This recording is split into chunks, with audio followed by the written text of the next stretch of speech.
सभी विद्यार्थियों का एक बार फिर से स्वागत है संस्कार चिल्ड्रन एकेडमी बाड़मेर के यूट्यूब चैनल में।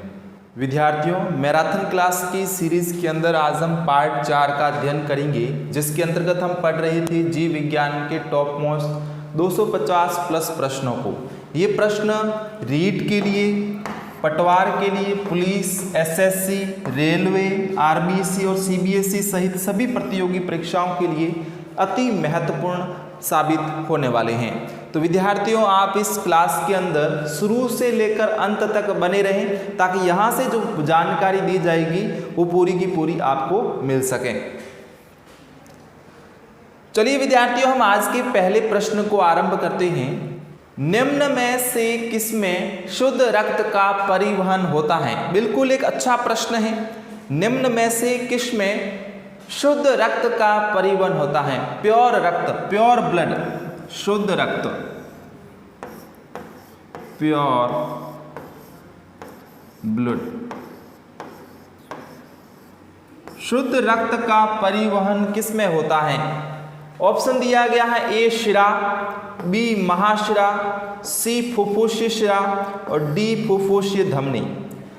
ये मैं आपको कल की क्लास के अंदर, कल के क्लास के अंत में मैं आपको बता चुका हूं कि किसके अंदर शुद्ध रक्त का परिवहन होता है और किसके अंदर अशुद्ध रक्त का परिवहन होता है।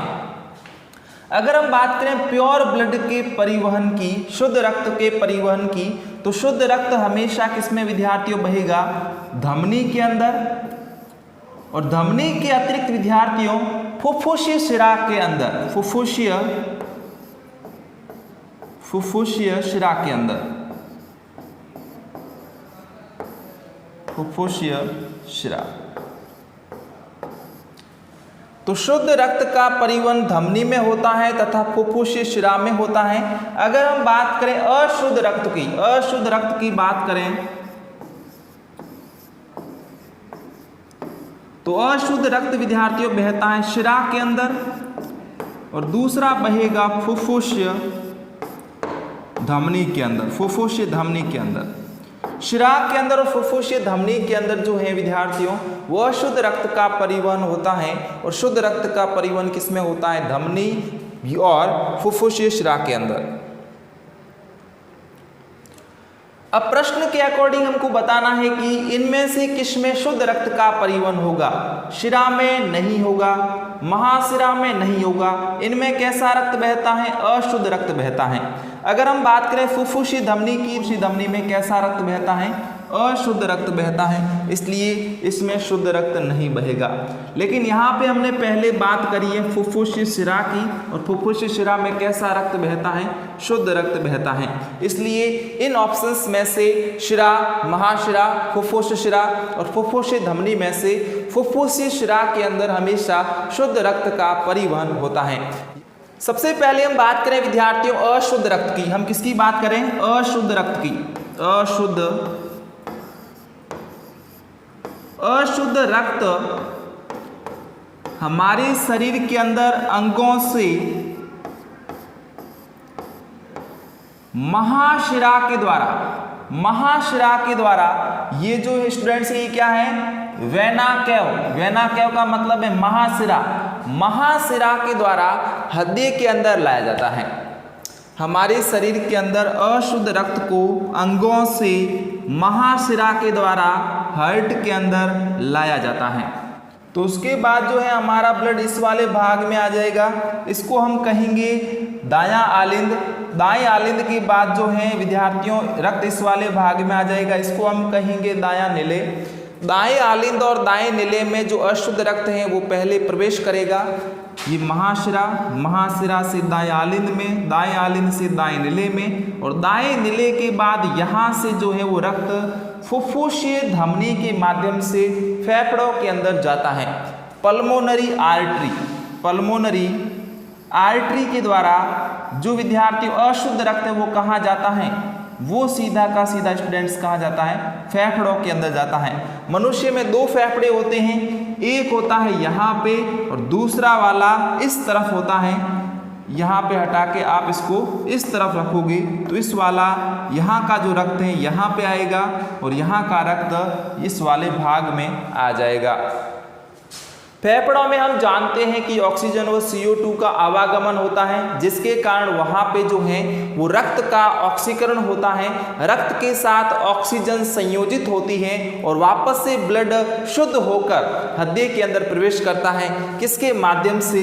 तो पल्मोनरी वेनिस के माध्यम से। पल्मोनरी वेनिस या जिसे हम कहते हैं फुफ्फुसीय शिरा, फुफ्फुसीय शिरा, जिसमें हमने कहा था कि इसके अंदर कैसा रक्त बहेगा, इसके अंदर शुद्ध रक्त का परिवहन होगा। तो यहाँ पर शुद्ध रक्त का परिवहन पल्मोनरी वेनिस या फुफ्फुसीय शिरा के द्वारा होता है। वहाँ से रक्त को हृदय के अंदर लाया जाएगा और हृदय से महाधमनी के द्वारा हमारे विभिन्न अंगों तक जो है वो रक्त को भेजा जाता है। तो इस प्रश्न का ये उत्तर हो जाएगा। चलते हैं आगे नेक्स्ट प्रश्न के अंदर। प्रश्न नंबर 77, निम्न में से आरबीसी का कार्य क्या होता है? तो आरबीसी के कार्य में पहला इसका कार्य है O2 व CO2 का परिवहन करना। जो ब्लड होता है, ब्लड के अंदर जो मुख्य कणिका होती है वो आरबीसी होती है और इस आरबीसी का जो मुख्य कार्य है वो O2 व CO2 का परिवहन है।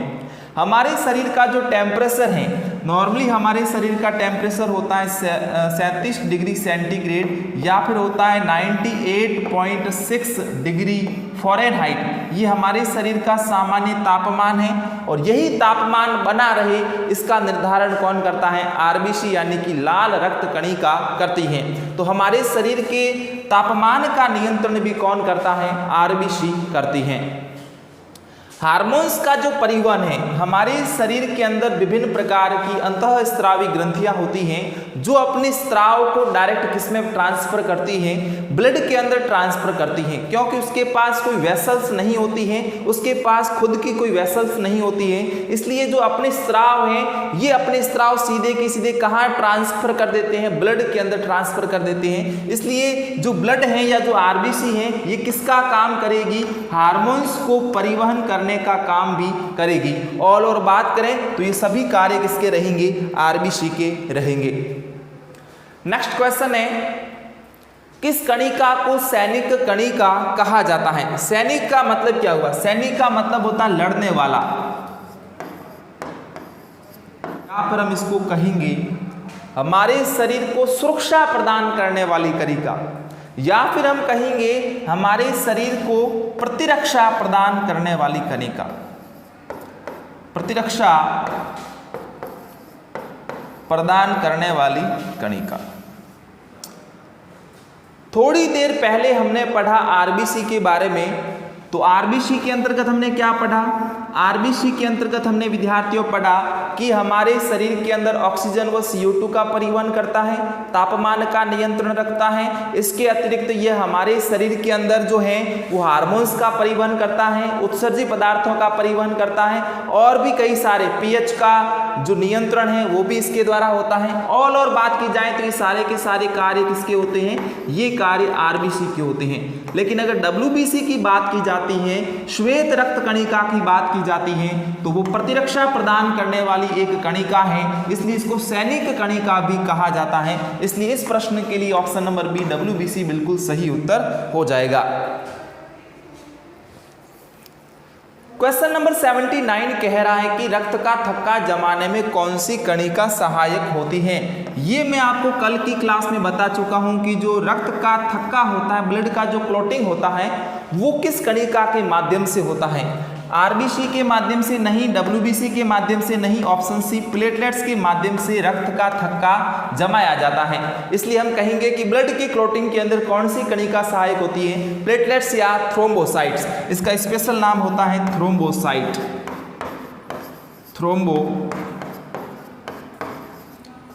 थ्रोम्बोसाइट या फिर इसी को हम कहते हैं बिंबाणु। थ्रोम्बोसाइट बिंबाणु या प्लेटलेट्स के द्वारा रक्त का थक्का जमाया जाता है, ब्लड की क्लॉटिंग की जाती है। चलिए हम नेक्स्ट प्रश्न में चलते हैं। मानव हृदय का वजन कितना होता है? जो ह्यूमन हार्ट होता है, जो ह्यूमन हार्ट है, जो ह्यूमन हार्ट होता है, इस ह्यूमन हार्ट का वेट कितना होता है? अगर हम बात करें ह्यूमन हार्ट के वेट की तो स्टूडेंट 200 नहीं 300 बिल्कुल सही उत्तर है। 300 ग्राम वजन होता है हमारे मानव हृदय का, ह्यूमन हार्ट का। रुधिर को विपरीत दिशा में जाने से कौन रोकता है? तो सबसे पहले जो रक्त है वो रक्त महाशिरा के द्वारा इस आलिंद में प्रवेश करेगा। आलिंद और निलय के बीच में यहाँ पे विद्यार्थियों ध्यान देना, आलिंद और निलय के बीच में यहाँ पर आलिंद और निलय, दोनों आलिंद और दोनों निलय के बीच में यहाँ पर स्टूडेंट कपाट होते हैं। दोनों आलिंद और निलय के बीच में स्टूडेंट्स क्या होते हैं? कपाट होते हैं, जो रुधिर को विपरीत दिशा में जाने से रोकते हैं। वापस से सुनिएगा, हमारे मानव हृदय के अंदर आलिंद और निलय के मध्य कपाट होते हैं जो रुधिर को विपरीत दिशा में जाने से रोकते हैं। तो ऑप्शन के अंदर यहाँ पे दिया गया महाशिरा गलत है, महाधमनी गलत है, आलिंद गलत है। सी ऑप्शन एंट्रियोवेंट्रिकुलर वाल्व, एंट्रियोवेंट्रिकुलर वाल्व जो कि ये वाल्व होते हैं बिल्कुल सही उत्तर है, क्योंकि यह एक बार रुधिर इसमें आने के बाद रुधिर वापस इसमें नहीं जाएगा, एक बार रुधिर इसमें आने के बाद रुधिर वापस इसमें प्रवेश नहीं करेगा। रीजन क्या है? एंट्रियोवेंट्रिकुलर वाल्व। क्वेश्चन नंबर 82, किसी व्यक्ति का रक्त समूह धनात्मक है, इसका तात्पर्य क्या है? ये एक लॉजिकल प्रश्न है, समझने योग्य प्रश्न है। किसी व्यक्ति का ब्लड ग्रुप आपको दिया गया है धनात्मक, धनात्मक दिया गया है, पॉजिटिव दिया गया है, धनात्मक या पॉजिटिव, जैसे कि A positive, B positive, A B positive या ओ पॉजिटिव। ये पॉजिटिव रक्त आपको दिए गए हैं परीक्षा के अंदर और आपको ये पूछा जाए कि किसी व्यक्ति का रक्त समूह धनात्मक है, इसका मतलब क्या हुआ, और ऑप्शन में आपको ये दे दिया जाए। अब इस ऑप्शन को पहचानना ढंग से। आरएच कारक उपस्थित हैं, आरएस कारक उपस्थित नहीं है, प्रतिजन ए उपस्थित हैं और प्रतिजन बी उपस्थित हैं। देखिए भाई, जब प्रतिजन ए उपस्थित होगा तो रक्त वर्ग ए होगा या ए बी होगा। जब प्रतिजन बी उपस्थित होगा तो रक्त वर्ग बी होगा या ए बी होगा। इससे यह निर्धारित थोड़ी किया जा सकता है कि ये धनात्मक है कि ऋणात्मक है। धनात्मक या ऋणात्मक की पहचान प्रतिजन ए व बी से कभी नहीं की जा सकती, स्टूडेंट्स ध्यान रखना। इसलिए ऑप्शन सी और ऑप्शन डी तो बिल्कुल गलत हो जाएंगे कि जो प्रतिजन ए व बी होते हैं ये किसी भी प्रकार से धनात्मक और ऋणात्मक में विभेद नहीं करते हैं। विभेद कौन करते हैं? तो विभेद करते हैं आरएच कारक। विभेद कौन करते हैं? आरएच कारक करते हैं। अगर आरएच कारक अनुपस्थित हैं, इसका मतलब है कि ब्लड ग्रुप कैसा होगा? नेगेटिव होगा। A negative, B negative, A B negative, O negative. लेकिन जब आरएच कारक प्रेजेंट होता है तो स्टूडेंट्स हम क्या कहेंगे? हम कहेंगे कि जो हमारा रक्त ग्रुप है वो धनात्मक होगा जब आरएच कारक प्रेजेंट होता है। ऑप्शन नंबर ए इस प्रश्न के लिए बिल्कुल सही उत्तर हो जाएगा। चलिए नेक्स्ट प्रश्न में, आरएच कारक कितने प्रकार के होते हैं? आरएच कारक स्टूडेंट्स 5 प्रकार के होते हैं। आरएच कारक 5 प्रकार के होते हैं, जिसको आप एक आसान ट्रिक के माध्यम से याद कर सकते हैं। मैंने यहाँ पे लिखा स्टूडेंट्स DEC, DEC। DEC से आप कैसे याद करोगे? बिल्कुल इधर से देख लीजिए। सबसे पहले पांचों के आगे आप लिख लीजिए RH, RH, RH, RH और ये भी RH। पहले के आगे लगा दीजिए D, ये D लगा दिया। दूसरे के आगे लगा दीजिए E कैपिटल, ये लगा दिया। अब इस E कैपिटल का स्मॉल e कर दिया, ये C कैपिटल ये लिख दिया, स्मॉल c ये लिख दिया। RHD, RHE, R small e, RHC, R small c, ये सारे के सारे स्टूडेंट्स क्या हैं? RH कारक हैं, जो कि कितने प्रकार के हो जाते हैं?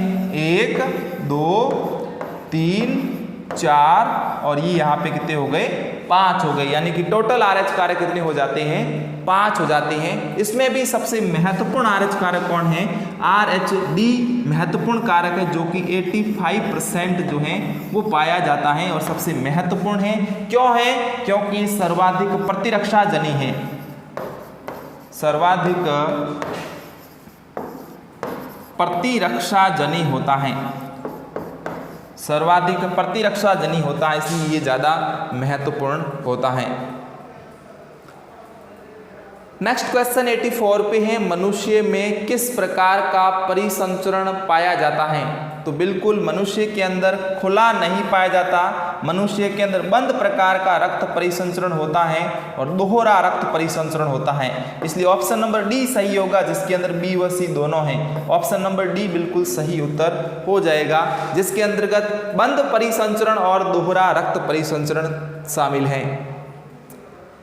शरीर से अशुद्ध रक्त को हृदय में कौन लाता है? थोड़ी देर पहले इसके बारे में मैंने चर्चा करी थी स्टूडेंट्स, कि शरीर से जो अशुद्ध रक्त होता है, जो इम्प्योर ब्लड होता है, जो इम्प्योर ब्लड होता है,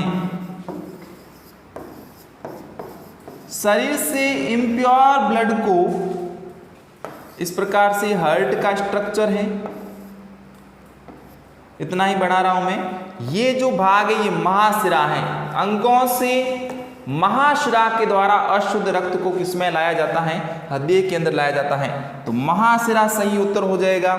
महाधमनी का काम क्या होता है? हृदय से शुद्ध रक्त को अंगों तक भेजना, हृदय से शुद्ध रक्त को अंगों तक भेजने का कार्य महाधमनी का होता है। एंट्रियोवेंट्रिकुलर वाल्व विपरीत दिशा में रक्त को जाने से रोकता है। और बात करें आलिंद की, तो आलिंद हृदय में ऊपर की तरफ पाए जाते हैं, जो कि हृदय के कक्ष होते हैं। आलिंद कितने पाए जाते हैं? 2 पाए जाते हैं, दाईं तरफ और बाईं तरफ। इसके अतिरिक्त एक और चीज नीचे लिखी हुई देखिएगा, हृदय से अशुद्ध रक्त को साफ करने के लिए फेफड़ों में किस वाहिनी द्वारा भेजा जाता है? ये भी आपके लिए प्रश्न है, प्रश्न की तरफ पूछा गया है कि हृदय से अशुद्ध रक्त को साफ करने के लिए फेफड़ों में किस वाहिनी के द्वारा भेजा जाता है? तो यहाँ पे भेजा जाता है पल्मोनरी आर्टरी के द्वारा भेजा जाता है, या इसको हम कहते हैं स्टूडेंट्स फुफ्फुसीय धमनी। फुफ्फुसीय धमनी के द्वारा अशुद्ध रक्त को साफ करने के लिए फेफड़ों में भेजा जाता है। हृदय से फुफ्फुसीय धमनी के द्वारा अशुद्ध रक्त को कहाँ ले जाया जाता है? फेफड़ों में ले जाया जाता है। नेक्स्ट प्रश्न, निम्न में नाइट्रोजनी अपशिष्ट कौन सा है? देखिए, यूरिया में भी नाइट्रोजन होता है, अमोनिया में भी नाइट्रोजन होता है, यूरिक अम्ल में भी नाइट्रोजन होता है, इसलिए उपरोक्त सभी इस प्रश्न के लिए बिल्कुल सही उत्तर हो जाएगा। अब यहाँ पे नीचे कुछ पॉइंट्स दिए गए हैं, उसको आप देख लीजिए। अमोनिया का उत्सर्जन करने वाले प्राणी कौन कौन से हैं? अमोनिया यानी कि NH3 या अमोनिया का जो उत्सर्जन है वो कौन कौन करता है? नॉर्मली जो अस्थिल मछलियां होती हैं करती हैं। उभयचर प्राणी, उभयचर का मतलब है जो जल में भी रहते हैं और थल में भी रहते हैं। उभयचर प्राणी जो है वो किसका उत्सर्जन करते हैं? अमोनिया का करते हैं। और जो जलीय कीट होते हैं नॉर्मली वो भी किसका करते हैं? उत्सर्जन, अमोनिया का उत्सर्जन करते हैं। तो वापस से देख लीजिए, अमोनिया का उत्सर्जन करने वाले जीव कौन कौन से हो जाएंगे?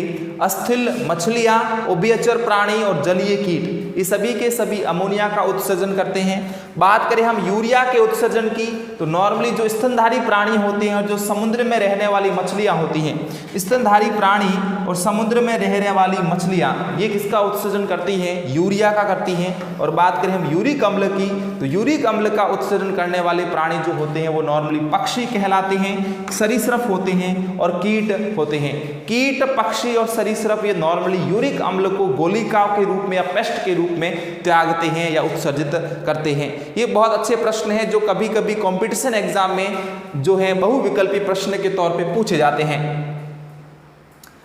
क्वेश्चन नंबर 87, निम्न में अमोनियो उत्सर्ग का उदाहरण है। अमोनियो उत्सर्ग का मतलब है ऐसे प्राणी, ऐसे जीव जो अमोनिया का उत्सर्जन करते हैं। किसका उत्सर्जन करते हैं?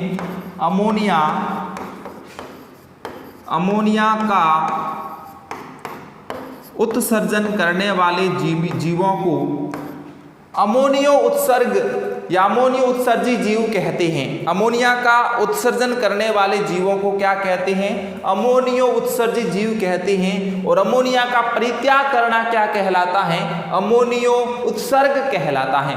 अब देखिए, अमोनिया का उत्सर्जन कौन करता है? क्या उभयचर प्राणी करते हैं? थोड़ी देर पहले पढ़ा, बिल्कुल करते हैं। मछलियां करती हैं क्या? बिल्कुल करती हैं। जलीय कीट करते हैं क्या? बिल्कुल करते हैं। तो उपरोक्त सभी सही है क्या? बिल्कुल सही है। यानी कि इन तीनों को मिला के ऑप्शन नंबर डी सही बैठ रहा है। क्वेश्चन नंबर 88, मानव में मुख्य उत्सर्जन अंग क्या है? मनुष्य के अंदर देखिए ध्यान से, त्वचा के द्वारा भी उत्सर्जन होता है। नॉर्मली त्वचा के द्वारा पसीना निकलता है। इसके अलावा त्वचा से जो है वो सीबम का उत्सर्जन होता है। त्वचा से पसीना निकलता है, इसके अतिरिक्त सीबम निकलता है। बात करें पसीने की, तो पसीने से लवण सोडियम क्लोराइड ज़्यादा से ज़्यादा उत्सर्जित होता है। इसके अतिरिक्त बात करें हम सीबम की, तो सीबम के अंदर हाइड्रोकार्बन और जो स्टेरॉल होते हैं वो ज़्यादा निकलते हैं। तो कहने का मतलब है कि जो त्वचा है वो त्वचा पसीने का और सीबम का उत्सर्जन करती है। फेफड़े से नॉर्मली कार्बन डाइऑक्साइड का उत्सर्जन होता है। यकृत से बिलीरुबिन व बिलीबर्डिन जैसे हानिकारक तत्व बाहर त्यागे जाते हैं। बिलीरुबिन व बिलीबर्डिन। और बात करें वृक्क की, तो वृक्क के द्वारा मूत्र का निर्माण और उत्सर्जन होता है। अगर हम बात करें हमारे शरीर के अंदर मुख्य उत्सर्जी पदार्थ की, तो वो मूत्र होता है।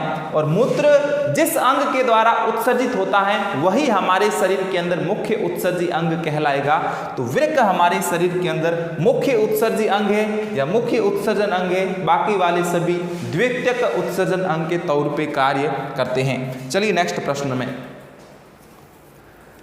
उत्सर्जन की संरचनात्मक व क्रियात्मक इकाई क्या कहलाती है? The structural and functional unit of human excretory system क्या कहलाएगी?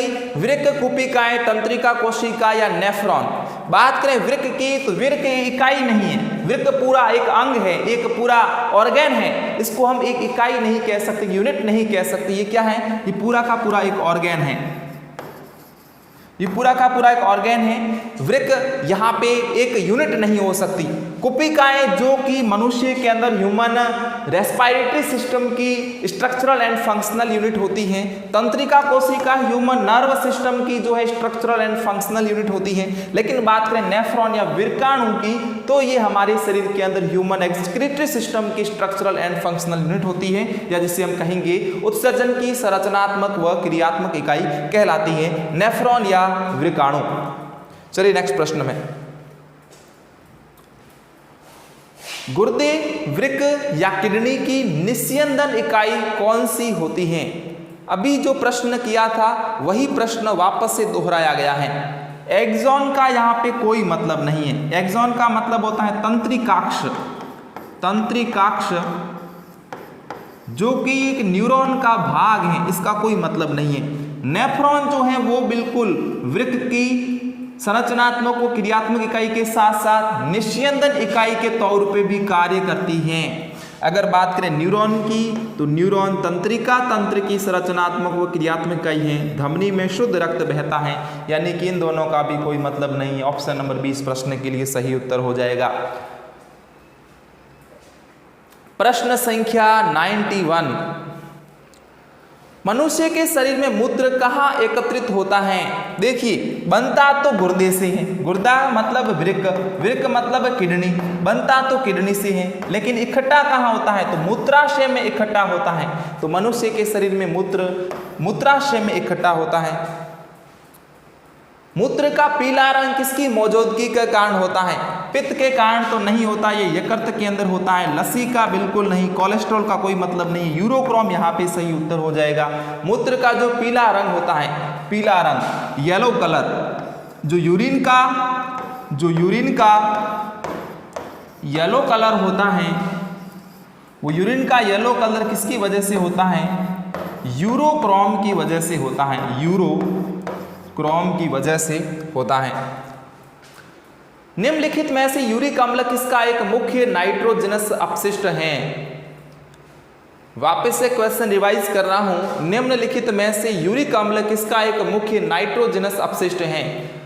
चूंकि हम बात करें यूरिक अम्ल की, तो यूरिक अम्ल एक नाइट्रोजनी अपशिष्ट है, इसलिए इसको क्या कहा है? नाइट्रोजनस अपशिष्ट कहा है। मानव के द्वारा यूरिक अम्ल कभी नहीं निकाला जाता। एक बात और आप याद रखना, जो यूरिक अम्ल होता है वो हमेशा गोलिकाओं या पेस्ट के रूप में त्यागा जाता है, तो मानव के द्वारा कभी नहीं। मेंढक एक उभयचर प्राणी है जो हमेशा किसका परित्याग करता है? अमोनिया का परित्याग करता है। मानव हमेशा यूरिया का परित्याग करेगा, यूरिया का, मेंढक अमोनिया का, मछली भी हमेशा अमोनिया का परित्याग करेगी। लेकिन जो पक्षी होते हैं, जो पक्षी होते हैं, जो कीट होते हैं, जो सांप होते हैं, सरीसृप जो सांप होते हैं, वो हमेशा किसका उत्सर्जन करते हैं? यूरिक अम्ल का उत्सर्जन करते हैं। ऑप्शन नंबर डी, पक्षी। पक्षी यूरिक अम्ल का उत्सर्जन करते हैं। विल्स रोग में कौन सा अंग प्रभावित होता है? सीधी सी बात है, लिवर नहीं, फेफड़ा नहीं, हृदय नहीं, किडनी सही उत्तर हो जाएगा। हेनले का लूप का कार्य संबंधित है। जो हेनले का लूप होता है, हेनले का लूप किससे संबंधित है पहले आप ये बताइए। हमारे शरीर के अंदर वृक्क होता है, वृक्क की संरचनात्मक व क्रियात्मक इकाई नेफ्रॉन कहलाती है। नेफ्रॉन के अंदर जो है वो बोमेन संपुट होता है, नेफ्रॉन के अंदर हेनले का लूप होता है, नेफ्रॉन के अंदर ही वृक्क नलिका होती है। तो हेनले का लूप जो है स्टूडेंट्स वो कहाँ पे होता है? तो नॉर्मली जो हेनले का लूप होता है वो हमारे शरीर के अंदर नेफ्रॉन के अंदर होता है, और नेफ्रॉन का संबंध किससे है? उत्सर्जन तंत्र से है, न प्रजनन तंत्र से, न मूत्र जनन तंत्र से, और न ही तंत्रिका तंत्र से। ऑप्शन नंबर ए इस प्रश्न के लिए बिल्कुल सही उत्तर हो जाएगा। बात करें हम नेक्स्ट प्रश्न की, तो हमारा जो नेक्स्ट प्रश्न रहेगा वो अमीबा में उत्सर्जन किस प्रक्रिया के द्वारा, किस प्रक्रिया के माध्यम से होता है? तो नॉर्मली जो अमीबा होता है, अमीबा एक कोशिकीय प्राणी है, अमीबा एक कोशिकीय प्राणी है, अमीबा एक कोशिकीय प्राणी है जिसमें उत्सर्जन की प्रक्रिया डिफ्यूजन के माध्यम से होती है, प्रसार के माध्यम से या डिफ्यूजन के माध्यम से होती है। मनुष्य मुख्य रूप से किसका उत्सर्जन करता है? मनुष्य के द्वारा नॉर्मली यूरिया का उत्सर्जन किया जाता है। जो यूरिया होता है NH2CO, यूरिया का उत्सर्जन किसके द्वारा होता है? मनुष्य के द्वारा नॉर्मली यूरिया का उत्सर्जन किया जाता है। आगे बात करें हम नेक्स्ट प्रश्न की, ग्लोमेरुलस कहाँ पाया जाता है? अगर बात करें हम विद्यार्थियों ग्लोमेरुलस की, तो ग्लोमेरुलस होता है बोमेन संपुट के अंदर। बोमेन संपुट है, ये भी किसका भाग होता है? ये भी हमारे शरीर के अंदर नेफ्रॉन का भाग होता है। नेफ्रॉन या जिसे हम वृकाणु कहते हैं, वृकाणु का ही भाग होता है बोमेन संपुट। वृक्क नलिका भी नेफ्रॉन का भाग होता है, हेनले का लूप भी नेफ्रॉन का भाग होता है। लेकिन अगर ग्लोमेरुलस आपको एग्जाम के अंदर पूछा जाता है तो वहां पे आंसर आप क्या लिख दोगे कि ग्लोमेरुलस कहाँ पाया जाएगा? तो बोमेन संपुट में पाया जाएगा। ऑप्शन संख्या डी, उपरोक्त में से कोई नहीं, इसका कोई मतलब यहाँ पे नहीं रह जाता। क्वेश्चन नंबर 99, यकृत के द्वारा मल के साथ किसका उत्सर्जन होता है? बिलीरुबिन, बिलीबर्डिन, विटामिन व स्टेरॉइड या उपरोक्त सभी? क्वेश्चन को मैं वापस एक बार रिवाइज कर रहा हूं कि यकृत के द्वारा मल के साथ किसका उत्सर्जन किया जाता है? बिलीरुबिन का, बिलीबर्डिन का, विटामिन और स्टेरॉइड का। थोड़ी देर पहले मैं आपको बताया था कि बिलीरुबिन जो है इसका उत्सर्जन यकृत के द्वारा होता है, बिलीबर्डिन का उत्सर्जन भी यकृत के द्वारा होता है, विटामिन और स्टेरॉइड इसका उत्सर्जन भी किसके द्वारा होता है? यकृत के माध्यम से होता है। तो ऑप्शन नंबर डी, उपरोक्त सभी इस प्रश्न के लिए बिल्कुल सही उत्तर हो जाएगा। यानी कि यकृत जो है वो मल के साथ बिलीरुबिन को भी त्यागता है, बिलीबर्डिन को भी त्यागता है, और इसके अतिरिक्त विटामिन व स्टेरॉइड को भी त्यागता है। चलिए हम आज के आखिरी और लास्ट प्रश्न में चलते हैं, और हमारा लास्ट प्रश्न आज का, त्वचा के द्वारा सामान्यतः किसका उत्सर्जन होता है? जो त्वचा होती है, इस त्वचा के द्वारा नॉर्मली उत्सर्जन किसका होता है? ऑप्शन 4 दिए गए हैं, नमक, लैक्टिक अम्ल, स्टेरॉल या हाइड्रोकार्बन या उपरोक्त सभी। ये 4-5 प्रकार के ऑप्शन आपको दिए गए हैं, और आपको ये बताना है कि निम्न में से त्वचा के द्वारा किस किस पदार्थ को उत्सर्जित किया जाता है। तो ध्यान से देखिए, त्वचा जो होती है, त्वचा नॉर्मली दो प्रकार के पदार्थों को उत्सर्जित करती है। त्वचा दो प्रकार के पदार्थों को उत्सर्जित करती हैं, जिसमें से आप एक नंबर पे तो याद रख लोगे पसीना,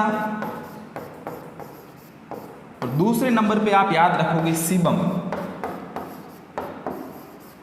पसीना जो नॉर्मली त्वचा से निकलता है पानी के रूप में, सीबम का मतलब है जो मुंह से तेलीय पदार्थ निकलता है, उस तेलीय पदार्थ को हम क्या कहते हैं? सीबम कहते हैं।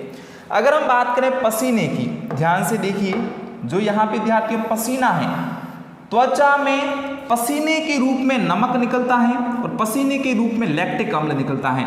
और यहीं पे अगर हम बात करें सीबम की बात करें तो जो स्टेरॉल है और जो हाइड्रोकार्बन है, स्टेरॉल और हाइड्रोकार्बन, इन दोनों को सीबम के माध्यम से त्वचा से बाहर परित्याग किया जाता है। त्वचा के द्वारा सीबम के माध्यम से स्टेरॉल और हाइड्रोकार्बन का उत्सर्जन किया जाता है। तो त्वचा के द्वारा नॉर्मली किसका उत्सर्जन होगा?